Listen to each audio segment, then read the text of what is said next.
Welcome to Kenton's videos. Enjoy the video. You start now, shut down the computer and unplug the PSU cable, then flip the switch off.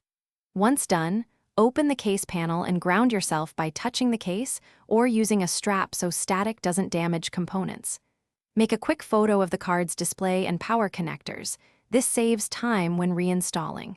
You should also remove any side screws holding the GPU bracket, clearing cables, and the area gives you access to the Zotac card. You now remove connectors. Carefully depress the latch on each 6 or 8-pin PCIe power plug and pull straight out. Avoid tugging wires.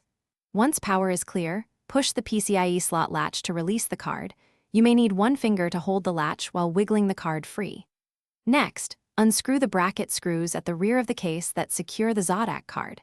Make sure to support the card's weight with one hand so it doesn't tilt or stress the slot.